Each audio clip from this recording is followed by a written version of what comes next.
Thiruvananthapuram medical college ആശുപത്രിയിലെ neuro സർജനാണ് കഥാപാത്രം. സ്വകാര്യ പ്രാക്ടീസ് ഉണ്ട്. വീട്ടിൽ വരുന്ന രോഗികളെ യാതൊരു പരിശോധനയും കൂടാതെ MRI scan, MRI brain angiogram തുടങ്ങിയ പരിശോധനകൾക്ക് നിർദ്ദേശിക്കുമെന്നാണ് ഇദ്ദേഹത്തിനെതിരെയുള്ള പ്രധാന പരാതി. വിജിലൻസ് വരെ പരാതി പോയി. ഒടുവിൽ ഇദ്ദേഹത്തെക്കുറിച്ച് അന്വേഷിക്കാൻ ഞങ്ങൾ തയ്യാറായി. അസുഖമൊന്നുമില്ലാത്ത 5 പേരെ ഞങ്ങൾ ഡോക്ടറെ കാണിച്ചു. ഇത് റോയി. തലവേദനയൊന്നും ഡോക്ടറോട് പറഞ്ഞു. ബ്രെയിൻ MRI, ബ്രെയിൻ ആൻജിയോഗ്രാം എന്നിവ എഴുതി. ഇത് രംഗൻ, കൂലിപ്പണിക്കാരൻ. കൈക്ക് പെരുപ്പെന്ന് പറഞ്ഞു. ഡോക്ടർ എഴുതി ബ്രെയിൻ MRI, ബ്രെയിൻ ആൻജിയോഗ്രാം. പിന്നീട് ഹരി എന്നയാൾ ചെന്ന് തലവേദന എന്ന് പറഞ്ഞു. നിർദ്ദേശം പഴയത് തന്നെ. ഞങ്ങളുടെ ഡ്രൈവർമാരായ ഗോപനും മനോഹരനും ഡോക്ടറെ കണ്ടു. ഇരുവർക്കും പഴയത് തന്നെ എഴുതി നൽകി.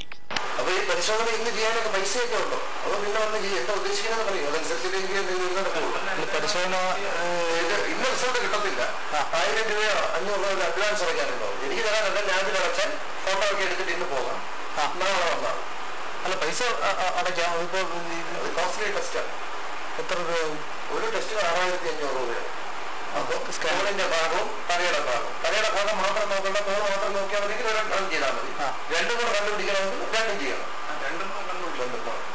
കാരണം ഇപ്പൊ നോക്കിയപ്പോഴത്തേക്കും നിങ്ങൾക്ക് ഡിസ്കിന്റെ അസുഖം വരും. 3 മാസം ചികിത്സ വേണ്ടി വരും. എനിക്ക് പുറത്തുനിന്ന് കാണുമ്പോൾ അറിയാം. പക്ഷെ എന്നാൽ പിന്നെ സ്കാൻ ചെയ്യാതെ എല്ലാം ഊഹിച്ചൊന്നും മരുന്ന് എഴുതാൻ പറഞ്ഞാൽ അങ്ങനെ ചെയ്യാനും പറ്റില്ല. തിരുവനന്തപുരത്തെ പ്രശസ്തമായ ലാബിന്റെ പേരും അവിടെ തന്നെ പരിശോധന നടത്തണമെന്ന നിർദ്ദേശവും ഡോക്ടർ നൽകും. 16,000 രൂപ മുതൽ 25,000 രൂപ വരെ ചെലവ് വരുന്ന ചികിത്സകളാണ് ആദ്യ സന്ദർശനത്തിൽ തന്നെ ഡോക്ടർ നിർദ്ദേശിക്കുന്നത്.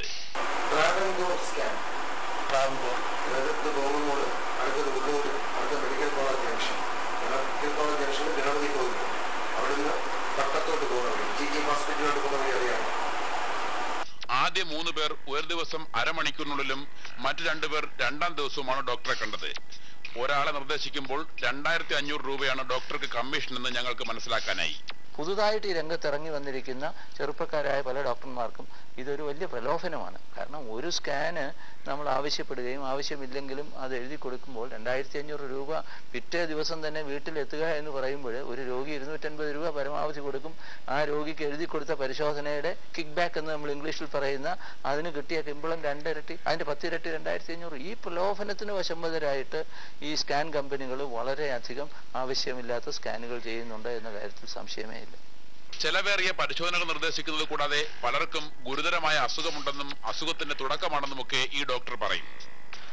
അനാവശ്യ ടെസ്റ്റുകൾ എഴുതിക്കൊണ്ട് രോഗികളെ അക്ഷരാർത്ഥത്തിൽ കൊള്ളയടിക്കുന്ന സംസ്ഥാനത്തെ 10,000-കണക്കിന് ഡോക്ടർമാരിൽ ഒരാളാണ് ഇദ്ദേഹം.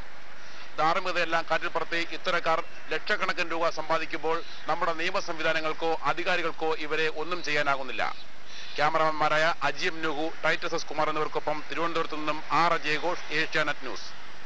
സർക്കാരും KGM CTA തമ്മിലുള്ള തർക്കത്തിന്റെ ബലിയാടാണ്